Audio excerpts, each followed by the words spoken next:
Good morning. All right, I'm going to go ahead and call this meeting to order here at 11 a.m. on July 11th for our Elyria Planning Commission meeting. And I want to thank everybody for being here today. I want to introduce our new Planning Commission Secretary, Whitney Trimble. She's taken the reins from Mark Ballard II, who has taken a new role at Second Harvest Food Bank. So we're excited that Whitney has taken on this role and, you know, really getting up to speed really fast. And we'll start off with her big test of pronouncing your name. So we'll start with the roll call. Tom Aden. Sam Battle. Here. Barry Hubbard. Here. Jim Onderco. Here. Don Calvert. Here. Mayor Whitfield. Here. Derek Tedrow. Great job. Did a lot better than I did. So on the minutes, we'll move that to later on in the agenda. They're doctoring up someone from the last meeting, but today we have one public hearing and one planning commission case. The first public hearing is from Pivotal, 954 Sherwood Drive, Elyria, Ohio, requesting a rezone of 615 Foster Avenue from residential medium density to residential multi-households low density. If there's someone from Pivotal here, if they could come to the microphone, and we'll have you state your name and address for the record and give an overview of the project.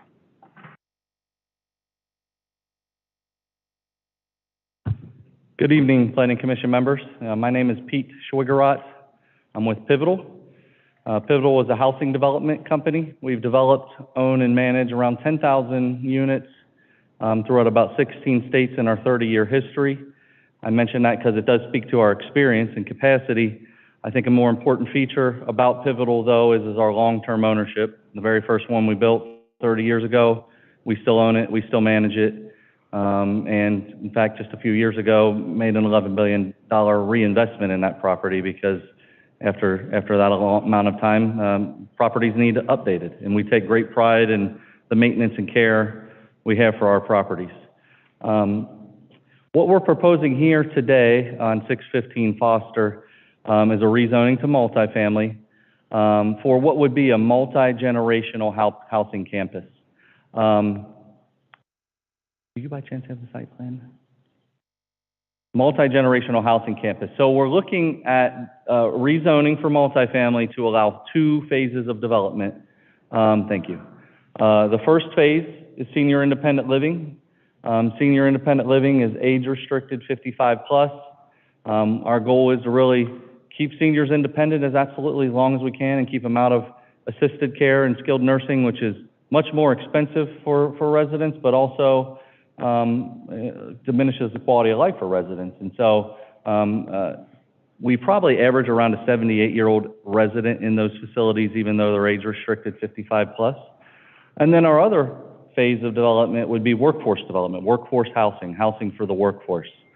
As you know, rents, interest rates have gone up, making it more difficult for folks to own homes. And also, from a rental perspective, more difficult to find a high-quality unit at a reasonable price. And what you've seen in new apartments throughout Metro Cleveland is a very high-end product that's very unattainable for someone out there, working-class individuals.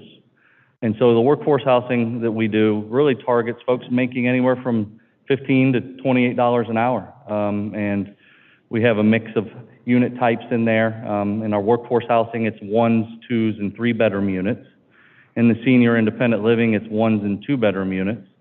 And both of these facilities will have their own amenities. Inside their independent building, in the senior building, there will be on-site management offices, be a fitness center, a community room, community center, a theater area, all there accessible within the building for residents 24/7. It's a similar amenity package we offer for the workforce housing. They'll have their own on-site management offices. They'll have their own fitness center, their own community room. theater area. We do a Wii system in there for the kids to come down and, play and have activities in the community room. And then outside, we provide a little bit different amenity for each. Each will have its own kind of outdoor shelter, picnic area, a place where you could host an outdoor event. In the senior facility, we also offer community gardening, so we'll have raised beds, a water spigot, and each resident would have access and rights to their own little plot to do their own gardening and so forth. On the workforce side, we offer more of a playground area for residents, and that's fenced in and secure, so that as a parent has their kids out there, they're in a secure environment, they can't wander off and into the streets and so forth. As you can see from the site plan, even with what we hope will be around, each unit being around 50 units, 50 units of senior independent living, 50 units of workforce housing within a single building. Even with the parking lots, we're able to really provide some substantial open space. We're somewhere around 60% green space in this plan, with most of that being active space that's usable and functionable. What you don't see in this plan, this is more just kind of orientation and layout, and it is concept in nature. We are willing to work with the city staff, the neighbors, to kind of make sure we're doing the best layout in the end as possible, but we did want to give you and the surrounding residents a look and feel of how this could be oriented, with kind of two buildings, one facing Foster, one facing to the north, really kind of like with this opportunity, this really nice big green space in between, be sidewalk all the way around this block, in addition to sidewalk connecting the parking lots and the various amenities that we plan to do on site. We'll put a nice streetscape package together, so we'll have street trees up and down each side of the streets. The buildings will be landscaped. These are secure buildings, so it's an electronic fob system that would fob you into the building. Internal corridors and breezeways. So once you're in the building, you're secure, you're in heated, conditioned space. Each building would have an elevator, so you have zero-step access throughout the building. In addition to that, 100% of the units are 100% accessible, and the buildings are both going to be built to green building standards. They'll be, National Green Building Standards certified. So super high energy efficient buildings, keeps the utilities down for residents. Residents will only pay the electric bill and their rent. We're going to be covering water, sewer, and trash. We're going to be maintaining the property as part of our property management duties. Really, it simplifies life for seniors who are trying to downsize. We get around 40% of our residents in our senior properties from ownership.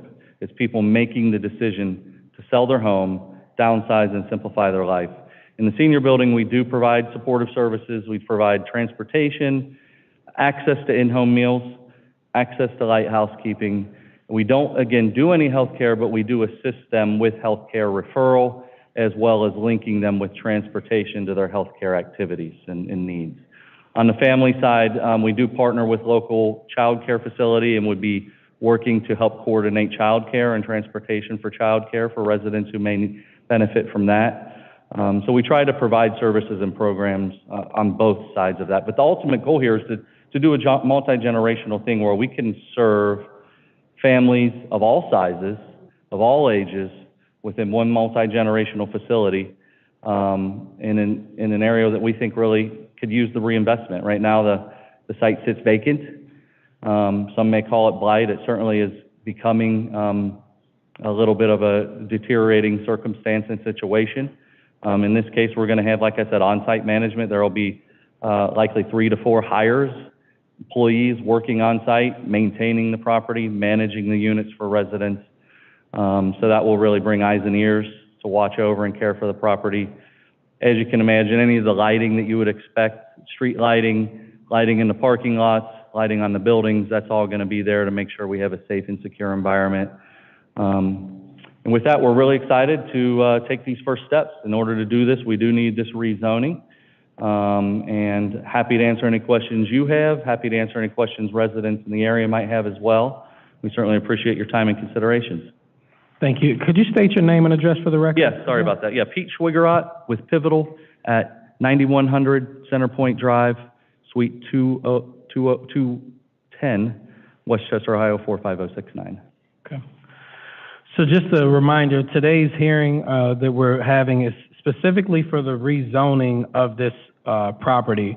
There will be future hearings that will deal with the design of the building, how it's laid out, parking, all the aesthetics, all that will happen at a future meeting pending the approval of the zoning. But this zoning decision today is strictly on, do we believe this parcel should be able to be rezoned to go from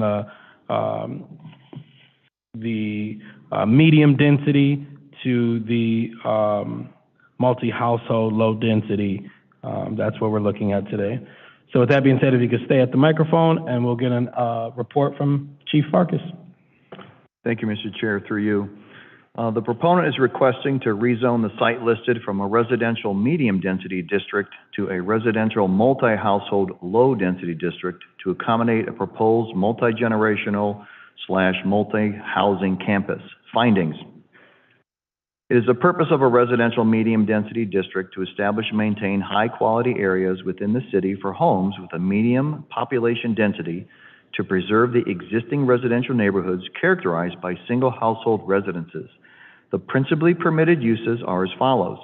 Agricultural, provided that such use is limited to non-commercial farming of crops, non-commercial animal husbandry, educational institutions, non-commercial recreation, religious places of worship, single-household detached dwelling units, etc. Unfortunately, the proposed use is classified as a multi-household dwelling unit as per Elyria Codified Ordinance Definition Section 1125.27 and would best fit a residential multi-household low-density district and be permitted outright, contingent all applicable requirements of the district are met. Elyria Codified Ordinance Definition Section 1125.27, I've listed the definition per what the dwelling means for the board's use. The RMHL requires and is the purpose of a low-density RMHL to establish and maintain high-quality areas within the city for low-density multi-household dwellings to preserve the existing residential neighborhoods characterized by low-density multi-household units.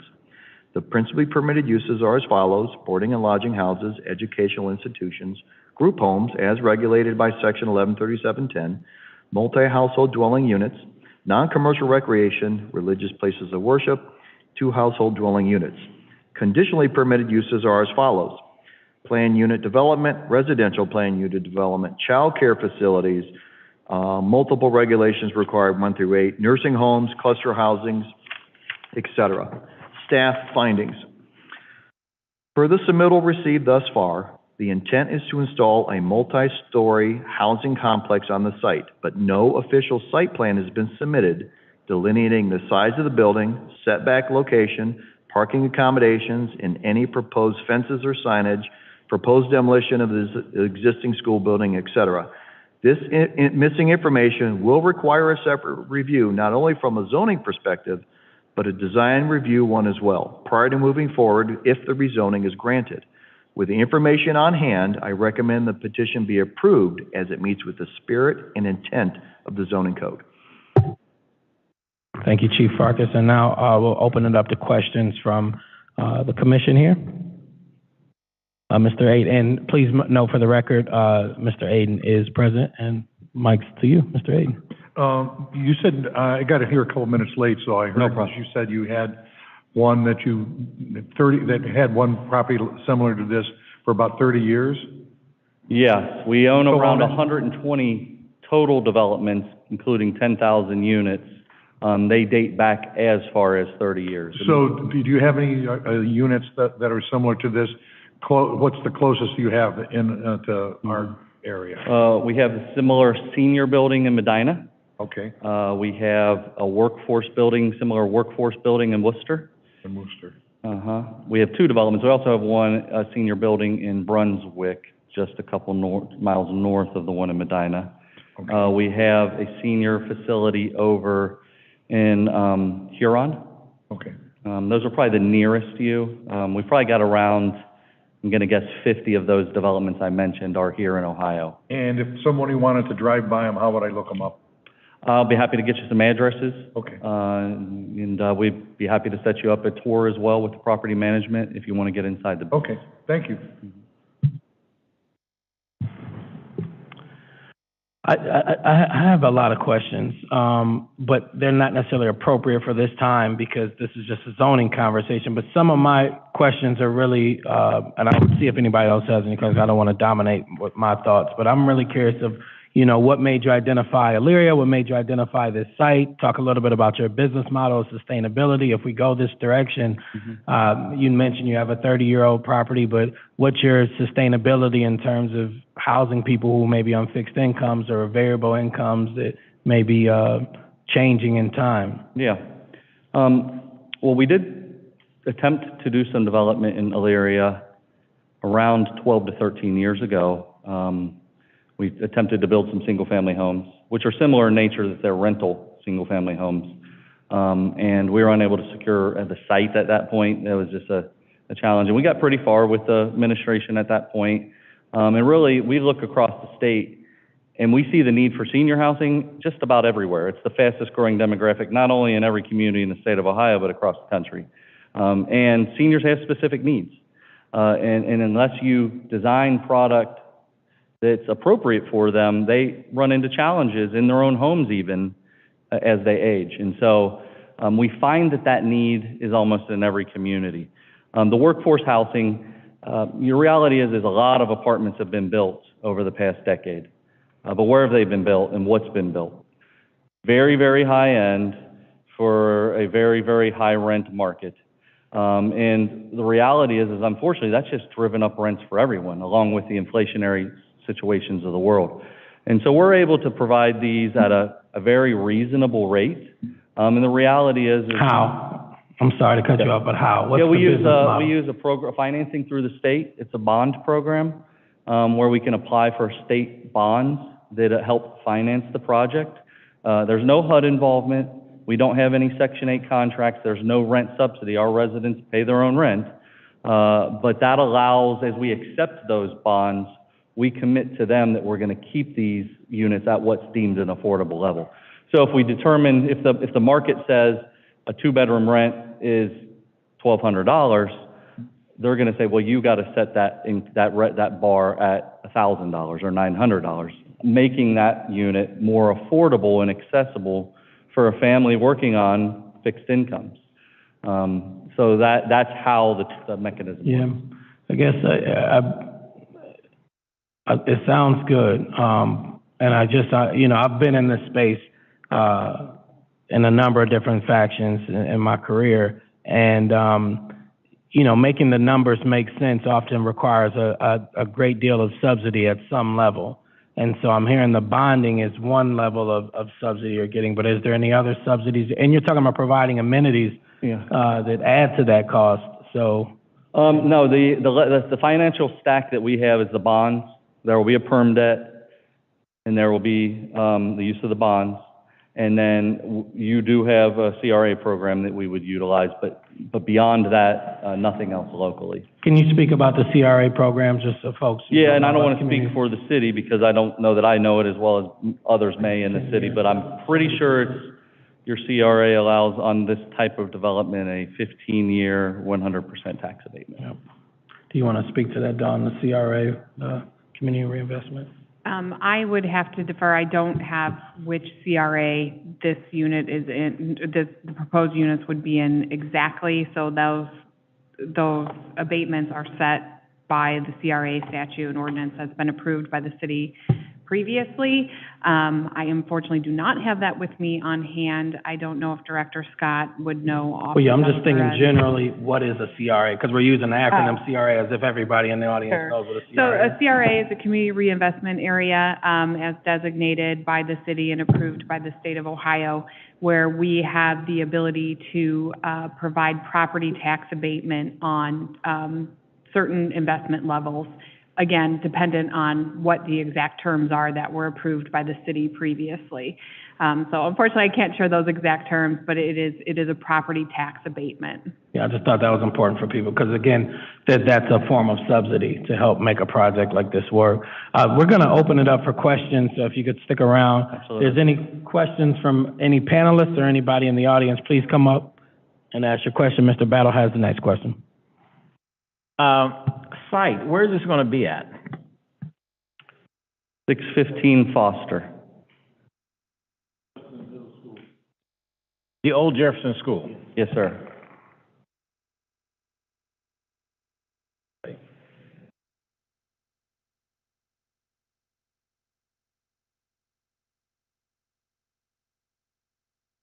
Any other comments from the board before we open up to the public? Why don't we can we have a reasonable, depending on how many people want to talk, you know, we're hoping we can do each question in approximately about 3 minutes to 5 minutes, so that if 12 people want to talk, we're here a reasonable amount of time. Are there any people who would like to speak either as a proponent or an opponent? Nope. Any okay, gentlemen, sir, do you want to step forward? Please state your name and your address for the record. Yes, my name is Jeffrey McCarrick. I live at 115 Madison Street. Thank you for your time. I appreciate you taking Can my you question. speak a little closer to the microphone? Oh, I'm sorry, sure. Jeffrey McCarrick. I live at 115 Madison Street. Again, thank you for your time. The only question I have, and I agree with the open green space that's there. You know, I don't like seeing forest bulldozed and, you know, things like that. I understand that. Right at the current time, my children play in the backyard because of the middle school. I'm a corrections officer with the sheriff department, and I see people breaking into there. You know, I mean, it's a nuisance. God forbid ever assault happens. You know, something. God forbid that ever happens. I see many of the guys that are caught there by our police department brought into my facility, so I see them constantly. But at what point of your plan is that going to be bulldozed or taken care of? Is that before you break ground with the facility, with the apartments, or is it? Yeah, do you want to just mind the mic? Yeah, sure. Yeah, that's a good question. Our intent is to demo the school. It would be demoed as part of the first phase. And timeline-wise, in terms of from approval to demo, what is your projected timeline? Yeah, so we're applying for the financing I mentioned earlier in September. We'll find out the results in December, with hopes of closing and starting construction April, May of '24. And so that will be the first thing that occurs as part of that construction effort, is the demolition. Is this project moving forward contingent upon this approval in December? Yeah, well, it's twofold. One, contingent upon this rezoning, because we need the zoning in place to make an application for the financing. And yes, we need the financing to close and start on the project. This will be a question for Jim. Are we able to put a contingency on an approval? We're not able to do, okay. No, sir. Okay. Other questions folks have? Whitney, could you hit that arrow next to 622 Foster, just so we can get back to the kind of neighborhood view? So this is the neighborhood that, you know, so that's 57 right there. You take a right off 57, and it's the old Jefferson Middle School. Any other questions? And then we'll go to proponents and opponents. Please. Good morning. Morning. Could you state your name and address for the record, please? I'm Dee Tolbert. I live at 520 Bond Street, have lived there over 52 years. I am excited to know that something would be done about the building, that old Jefferson building, because it is a nuisance in the area where we stay. But however, I am concerned, sir, about a couple of things. You say multi-senior and work. Well, why not make it one thing, a senior citizen? Because what's your age limit on the multi-family, working family? On the workforce housing, there's... Can you come back to the microphone and answer that question?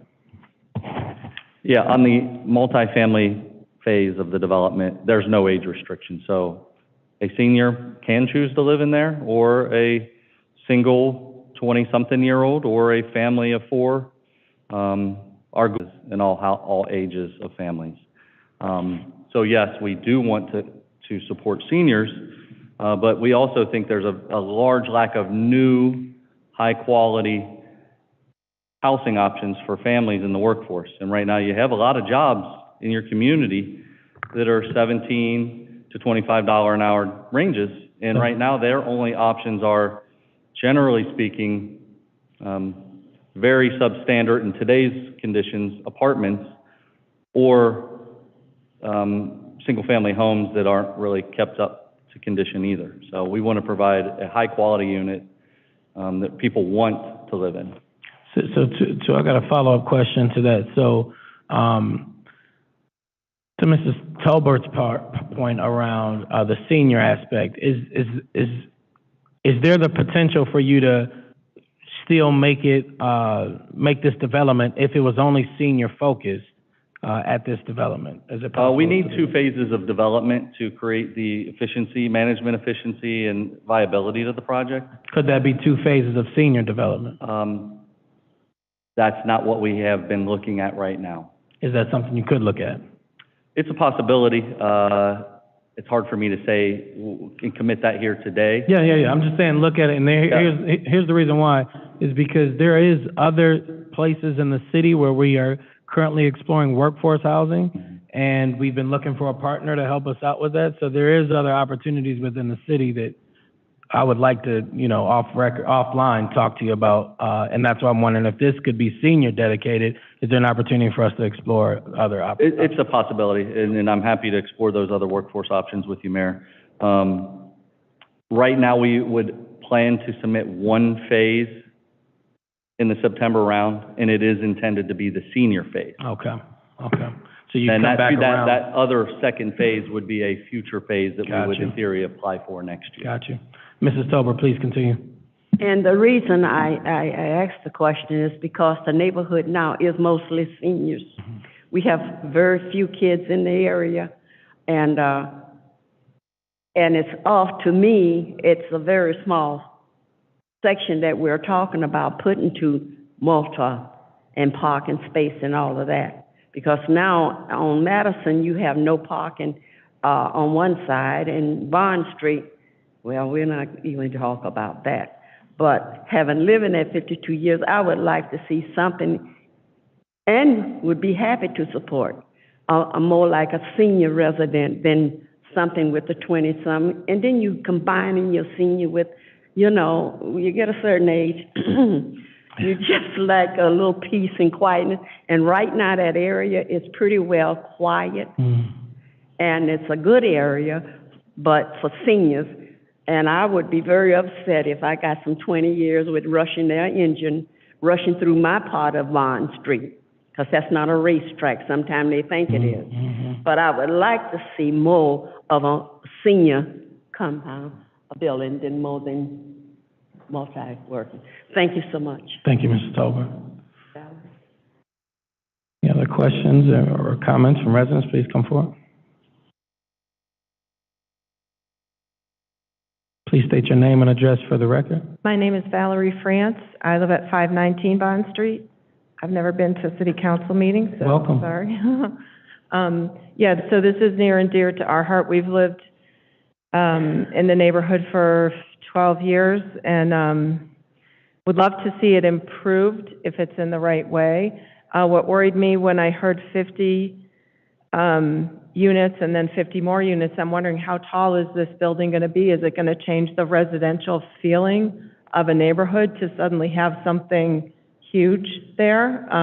Because it is a residential neighborhood where I feel things are improving, and I would just hate to have it the feel of a commercial neighborhood, and to lose that sense of residential. And so I'm wondering what then the consequence of changing this zoning for this potential project, and this project doesn't go through, then what does that open the door to, that the next person down the road maybe isn't a responsible builder or doesn't have this green space in mind, and suddenly we have some ugly complex with a convenience store or something else like that that just would not be welcome at all in our neighborhood. So that's where my concern is like, okay, this project sounds pretty good, potentially, if it's not too enormous and ugly or, you know, I can't imagine, I'd like to see pictures of it, but I don't want to see us open the door to something that we didn't intend to down the road with, you know, so that's just my concern. I don't really have a question. Well, thank you for your comments, and for it to be your first time, you did a great job. And so I'll let the developer respond to your questions, and then I have some responses as well. Yeah, thank you. And this, we're going to try and swing this. This is a version of the building, and again, as mentioned, we haven't officially submitted anything, but this is the building that we've drawn onto the site plan and the plan that we plan to move forward. And it is taller than the two-story home surrounding it. But I would say that there are some advantages to going vertical, in that allows us to free up the open space. And so if I go up a floor, my building gets smaller and tighter, and now I can get that bigger open space in there.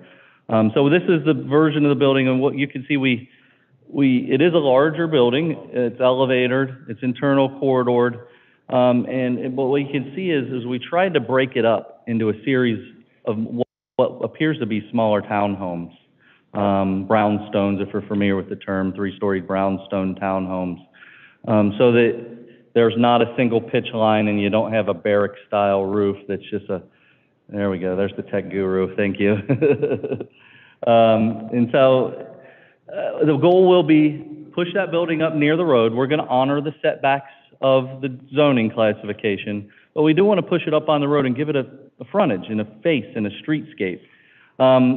This shows, in this project, which is in Lawrence, Indiana, we did parallel parks out front to kind of create that streetscape. You got your street lights, you got your street benches, street trees up and down in front of the building. So this will be the look. Whether we do the parallel parking or not is really a deeper question that we'd take at future meetings, because that takes approval of the street department and so forth.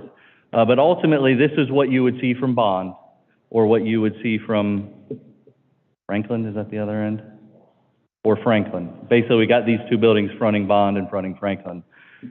Foster, thank you. I'm sorry. Thank you, Foster. So this is what we're doing. It's about 70% brick on the front.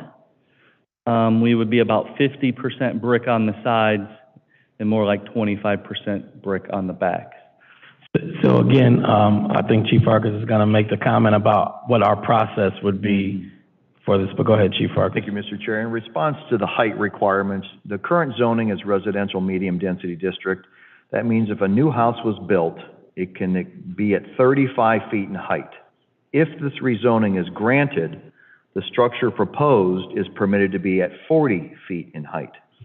Now, based on the roof line, from what I recall, there were two different style roof lines. This is one, as depicted here, would basically blend and meld with the current structures that are around the property and may exceed that 40 height requirement, if I remember. Yeah, so there's, in theory, by the time we do a gable roof, sometimes it would normally get to about 45 feet.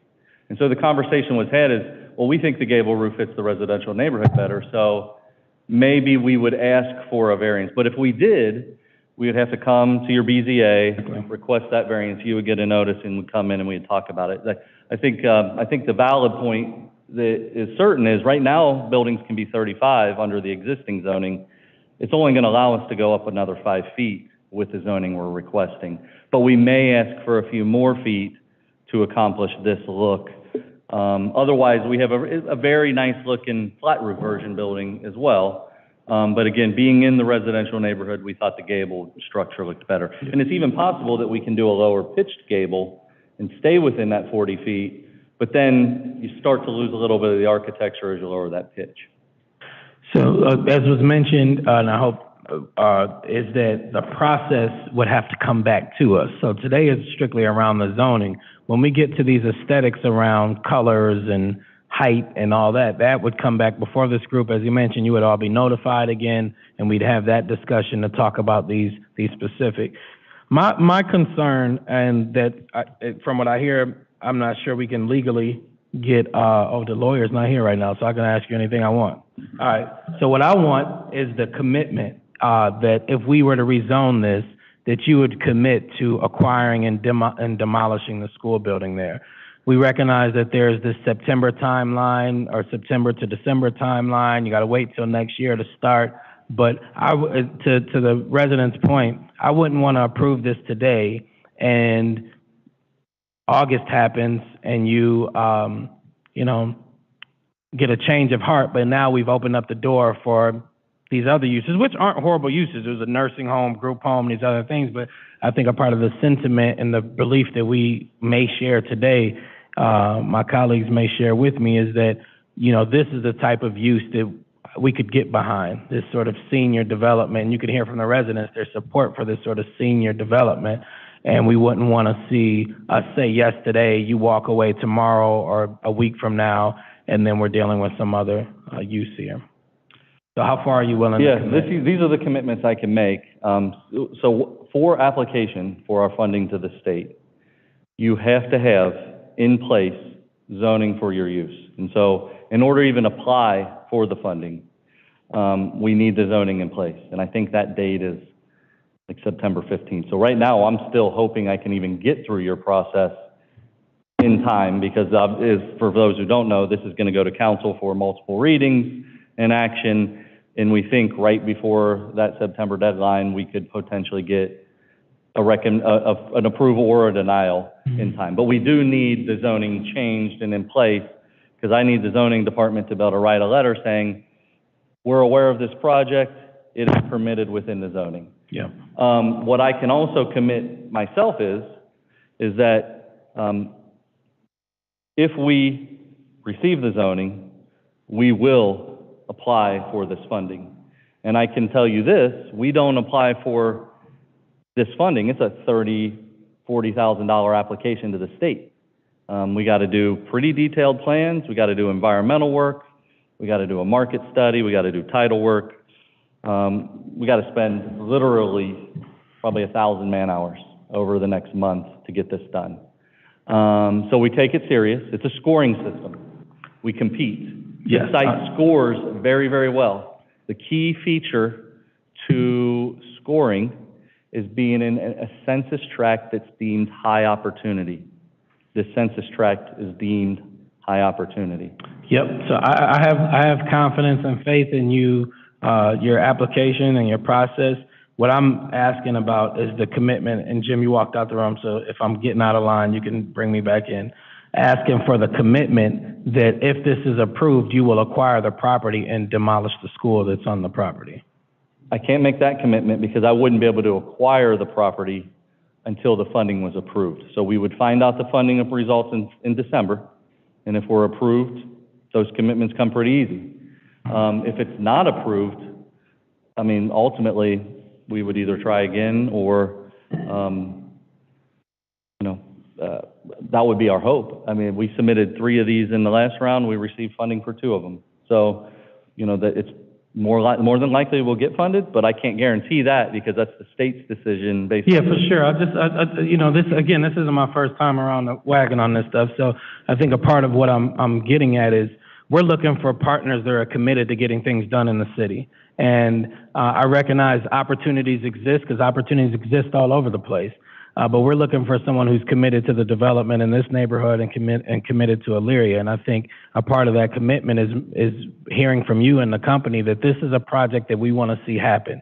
And we're going to go after this funding, but if it doesn't work with this funding, we're going to go after some other funding. And we're going to work with the city on some abatements to try to make the numbers make sense because we believe this project and we want to make this project work, as opposed to, hey, let's just see what happens. Let's put this grant out there. If it doesn't happen, we walk away, go to the next city and try the next city, but this town is left with the rezoning. Let me interrupt again. We're here just unfortunately for the zoning request. I have no problem with, that's why I've let this go to. And I think people here, all us being on this side of the microphone and on that side, need to understand the project. I don't think we can get a guarantee from anybody because we don't know if funding will be approved, et cetera. So we are taking that step. And again, council can weigh in also. We're just just so everybody understands, we make a referral of our recommendation to council.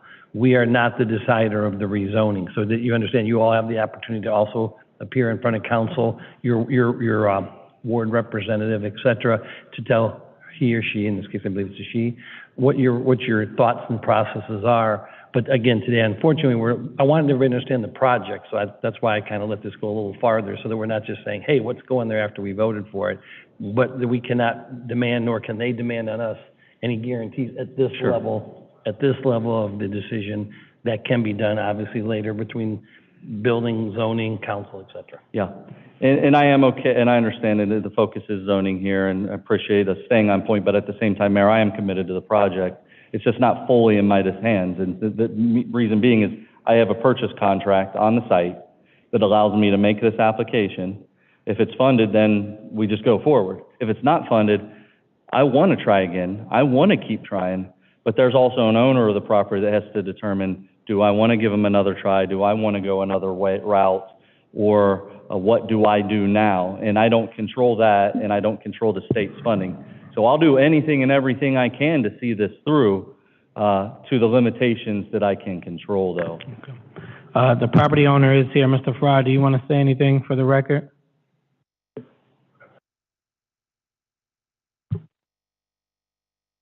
Please state your name and address for the record. Okay, my name is Farai Mfere, 954 Sherwood Drive, Elyria, Ohio.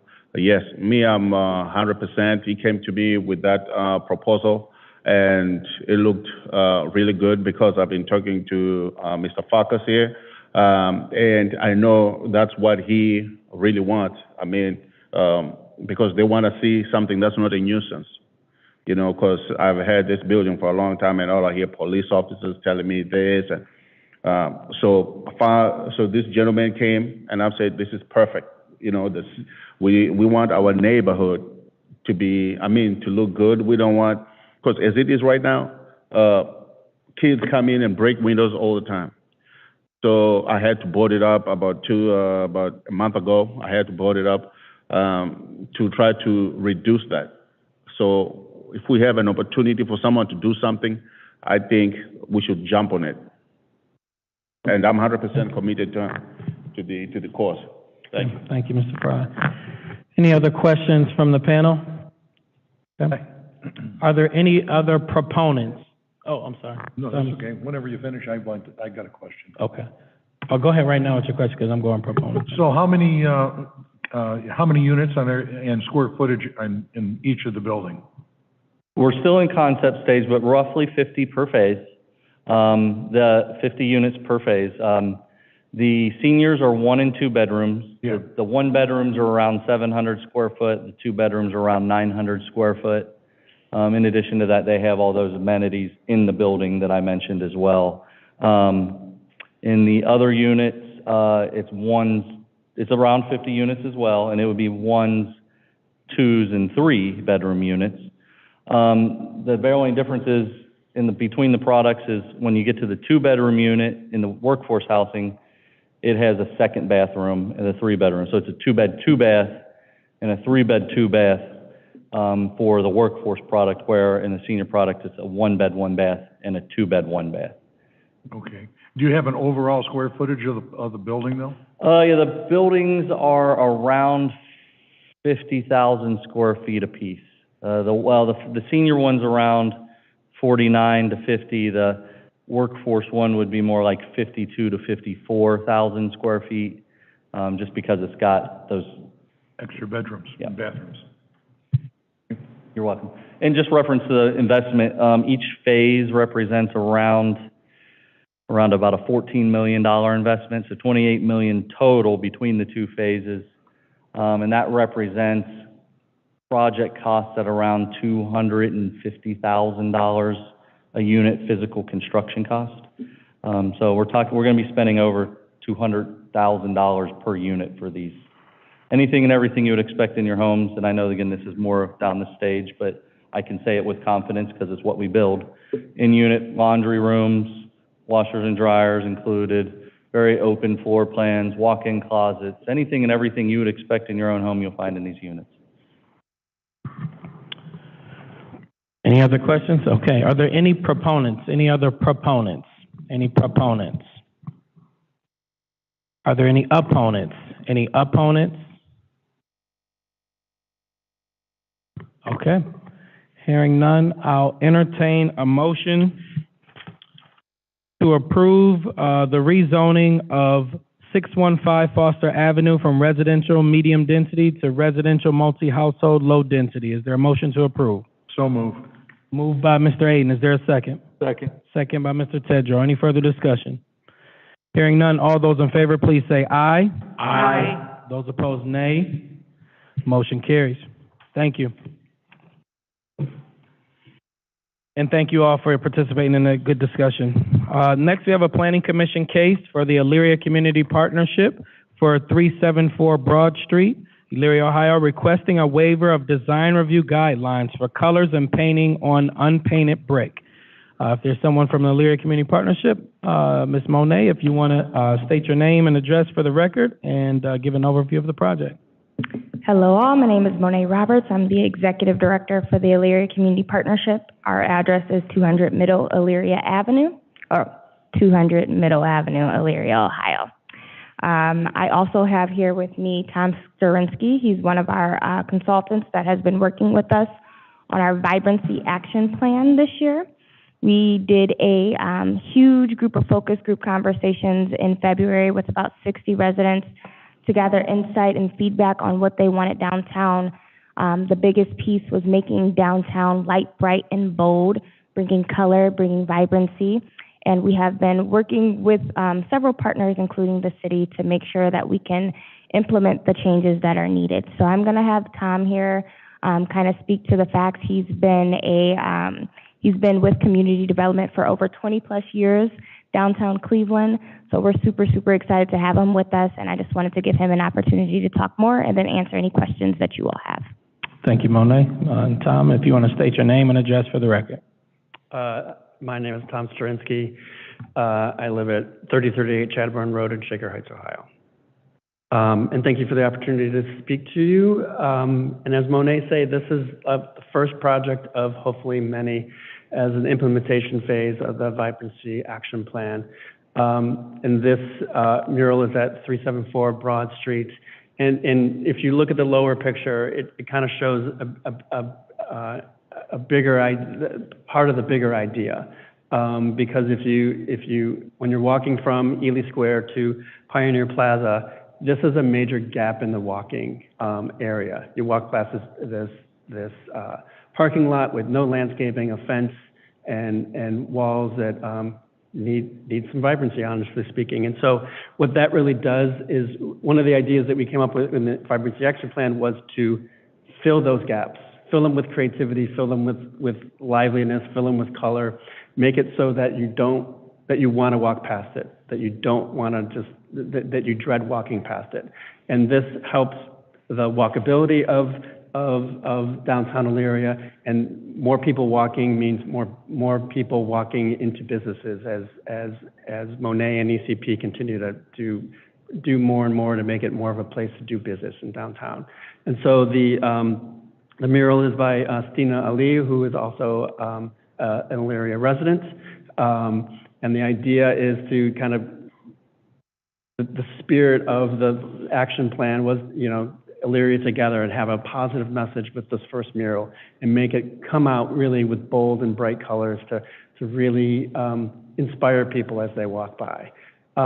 Ms. Ale is really interested in including the community in this mural. So even though she's the artist who conceived it, ECP is going to work with the community for some of the bigger block areas. The artist will come in and block it all out and kind of create a color by numbers type of thing. And so residents or community people can come and help paint that. And then she'll come in the end and kind of clean it up and give it the details of it. So that's really the simplicity of it. We're out getting, there's funding in place for it. We're out getting quotes for prepping the wall, working with the current property owner to have a bigger vision. And then we're also getting quotes for the future phase, hopefully later this year, to do the landscaping aspect of it. And so that when you walk by this, you'll see color and landscaping, and hopefully in the future, seating, and it won't feel like a wall. It'll feel like a place you want to be. All right, if you could stay there for questions, and then we'll do a staff report. Director Scott? Through you, under the masonry section of the downtown design review guidelines, the emphasis on repainting what has already been painted is permitted if necessary. The requirements for painting an unpainted masonry wall is prohibited, as the building should be left intact to maintain the historical integrity of the structure. As you can see from the pictures, it appears that this building has previously been painted. However, a waiver of the guidelines is recommended in case there is any virgin brick that's going to be painted over for the purposes of this mural. Furthermore, the colors should blend with the storefront and the building where the signage is mounted. Using inappropriate materials and designs, plastics, flashing lights, or inappropriate colors such as fluorescent greens and oranges is prohibited. Therefore, a waiver is required for the colors for the proposed mural. And community development recommends approval of both waivers. Do you want to give a little bit about why you approve the waiver? Through you, we do feel that, considering the location and with it being next to that vacant space and the walkability of the downtown, that was one thing that was considered. Furthermore, as noted previously, that building appears to have previously been painted and it is weathered. So it is recommended to paint over weathered surfaces. Is there any zoning issue on this, Chief Farkas? No, sir. Okay. So I did have one question, and then let's open it up to everyone else as well. Well, I'll open it up, and then I'll ask my question, because somebody else might have the same question. Any question from any of the panelists? Mr. Aiden. I have a question. Which wall or which buildings is this one? I'm not, 374 doesn't register anything to me. It's the former, go ahead. The former Port Authority Annex building, right? If you're on Broad and you're I know going... the one you're talking about. Okay. Yep. So it's facing the parking lot. Gotcha. While she's pulling that up, any other questions? One of the questions I had in terms of the design, was it intentional that it kind of fades into the original brick as opposed to painting the whole wall white and then painting the mural on top of all white on the wall? Is that intentional to not paint the whole wall? I would say working with, and Tom, I'll let you touch on this too, working with our property owner, getting the whole wall painted, I think is a final goal, but right now, just given the timeline, it really depends on his funding resources and what he's able to do and his capabilities. But it definitely, what we did in the design was to ensure that it spurred over. That way, if you wanted to continue paint, it would be able to do that rather than being a for sure cutoff, if that makes any sense. That way it'll flow if you wanted to add additional pieces. Yeah, the painting that, it's a pretty long wall. I didn't measure the wall, but it's a pretty long wall to do. It would be cost prohibitive to do that all as a mural, especially with the first one. So I think the artist designed it in a really creative way to kind of fade it off. And then the owner's intention is to, we're getting quotes for the first 35 feet, which cover the mural section, but he's getting quotes for the entire wall to repair it because it needs addressed. Thank you. I have one other. Jim, you look. I just have one comment. When we do vote, it's two motions. It's two different things. One is the painting on the wall, next one is the color. So just make sure we thank you make for it that. two. Thank you for that. Are there any proponents? Oh, I'm sorry, another question. I'm sorry. Please. Me. Jim. So Mr. are you covering this with, when the other murals were painted downtown, they ended up coating it then, so it made graffiti and stuff like that hard to, Yeah, there's two things happening. the clear coat that's gonna go over it? What's happening is, and this is just a point of edification for any walls, whether they're virgin walls. Can you speak into the mic too? I thought I was, sorry. The problem that these walls and any of the walls in downtown, the reason why they are spalling and failing right now is because you're not supposed to paint them. But there is such a thing as breathable paint. And so what we're getting quotes to do, and to do it properly, is to, the wall will be power washed off. Hopefully, it doesn't seem like there's a lot of coats of paint on it. So the paint will be power washed off, so it's then unpainted surface.